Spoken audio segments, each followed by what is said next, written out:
হুম, আজকে একটা গুরুত্বপূর্ণ বিষয় নিয়ে কথা বলবো।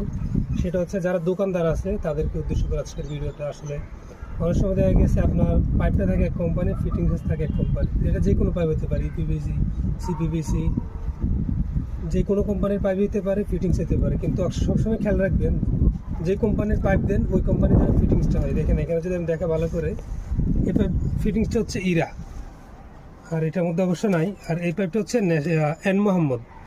আমি কোনো কোম্পানিকেই ছোট করতেছি না, সব কোম্পানি সমান। কিন্তু আমাদের কথা হচ্ছে, আমরা যখন কাজ করি তখন আমাদের একটা বিশেষ সাফার করতে হয়। বিষয়টা হচ্ছে এই ফিটিংসটা যখন আমরা ঢুকাই, ইরা বা এন মোহাম্মদ বলেন, ন্যাশনাল পলি বলেন, আরএফএল বলেন, যে কোনো কোম্পানি বলেন, পাইপ এবং ফিটিং যদি একই কোম্পানি হয় তাহলে সেটা পর্যাপ্ত পরিমাণ ভিতরে ঢুকে।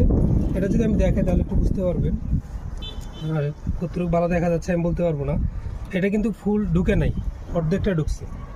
এখন দোকানদাররা করে কি, বিভিন্ন কোম্পানির পাইপ, বিভিন্ন কোম্পানির ফিটিংস, আপনারা যেটা বিক্রি করেন অন্ততপক্ষে দুটো কোম্পানি বিক্রি করেন, যে কোনো দুটো বিক্রি করতে পারেন।